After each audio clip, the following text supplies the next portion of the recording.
अमरावती महानगरपालिका निवडणुकीच्या पार्श्वभूमीवर राजकीय वातावरण चांगलं तापलं असून महायुतीतील भाजप आणि शिवसेना शिंदे गट यांच्यातील जागा वाटपाबाबतची महत्त्वाची बैठक आज पार पडली आहे। मात्र या बैठकीतून ठोस निर्णय निघाला नसल्याने जागा वाटपाचा तिढा अद्यापही कायम आहे।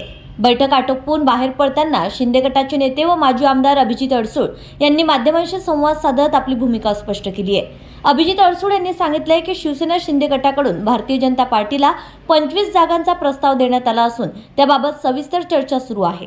मीटिंग झाली, काय ठरलं? महायुती म्हणून जाणार आहे का स्वबळावर निवडणूक लढणार आहे? नाही, युती ही करायचीच आहे आणि त्या पद्धतीने युतीची चर्चा अजूनही चालू आहे।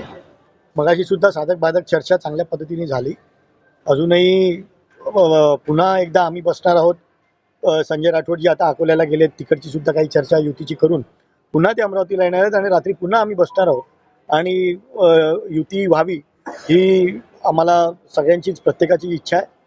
खास करून शिवसेनेची इच्छा आहे, भारतीय जनता पार्टीची इच्छा आहे आणि मला वाटतं त्या पद्धतीने युतीची चर्चा सफल होईल आणि नक्की अमरावती महानगरपालिकेमध्ये युती होईल। महायुती टिकून राहावी, भाजप आणि शिंदे गटाची युती व्हावी ही आमची स्पष्ट इच्छा आहे। युती न झाल्यास दोन्ही पक्षांचं नुकसान होऊ शकते, त्यामुळे युती होणं अत्यंत आवश्यक आहे असं मत त्यांनी व्यक्त केलंय। जागा वाटपावरून अद्याप अंतिम निर्णय झाला नसला तरी चर्चा सकारात्मक दिशेने सुरू असल्याचं त्यांनी स्पष्ट केलंय।